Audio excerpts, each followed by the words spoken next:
আমরা এই ভিডিওতে জানব রক্তের কিসের পরিমাণ কমে গেলে অতিরিক্ত ঘাম হয়। আমাদের দেহের হাড়গুলি কত বছর পর থেকে দুর্বল হতে শুরু করে? শরীরে কোন অঙ্গ কখনো বিশ্রাম পায় না? প্রতিদিন ফ্রিজের ঠান্ডা পানি খেলে কি হয়? কোন ফল থেকে হারানো যৌনশক্তি পুনরায় বাড়ে? বাসি মুখে পানি পান করলে কোন রোগ সেরে যায়? বন্ধুরা, ভিডিওটি যদি ভালো লেগে থাকে, আপনি যদি ভিডিওটি ইউটিউব চ্যানেল থেকে দেখে থাকেন, আমাদের চ্যানেলটি সাবস্ক্রাইব করবেন। ফেসবুক থেকে দেখে থাকেন, ভিডিওটি লাইক অ্যান্ড শেয়ার করবেন।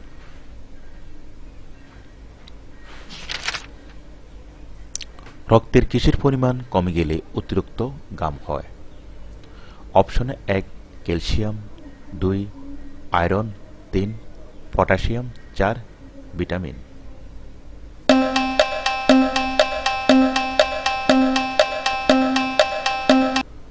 সঠিক উত্তর হলো পটাশিয়াম।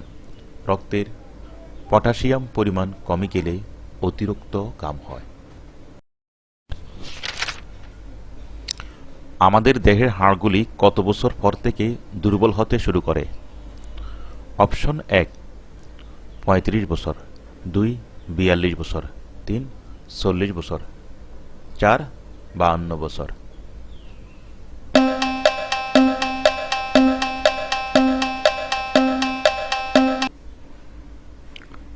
সঠিক উত্তর হল 40 বছর।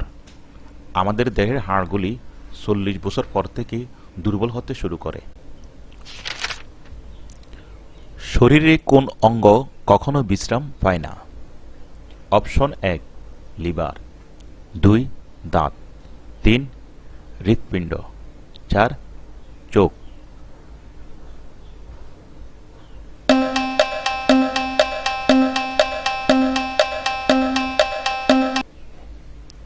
সঠিক উত্তর হল হৃৎপিণ্ড।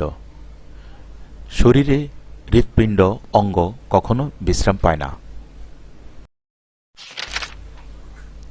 প্রতিদিন ফ্রিজের ঠান্ডা পানি খেলে কি হয়? অপশন 1 গ্যাসের চাপ, 2 শ্বাসকষ্ট, 3 হাড় ব্যথা, 4 উপরের সবগুলো।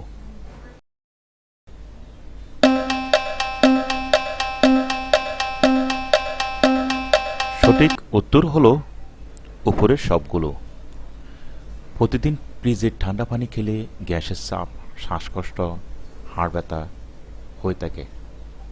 উত্তর: যদি আপনি প্রতিদিন ঠান্ডা পানি পান করেন তাহলে তা হজমের উপর খারাপ প্রভাব ফেলতে পারে, ফলে পেট ফাঁপা এবং গ্যাস সংক্রান্ত সমস্যা দেখা দিতে পারে।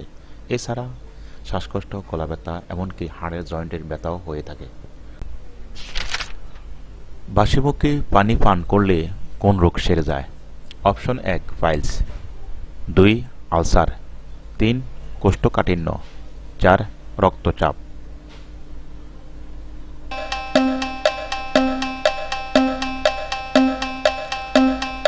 সঠিক উত্তর হল রক্তচাপ।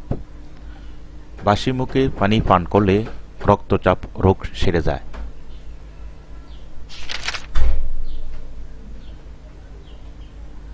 কোন ফল থেকে হারানো যৌনশক্তি পুনরায় বাড়ে?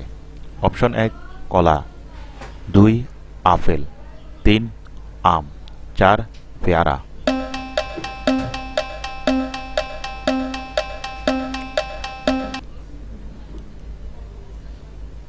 সঠিক উত্তর হল পেয়ারা। পেয়ারা খেলে হারানো যৌনশক্তি পুনরায় বাড়ে। কোন শাক খেলে কখনো ক্যান্সার হবে না? অপশন 1 কলমি শাক, 2 পাট শাক, 3 মেথি শাক, 4 লাল শাক।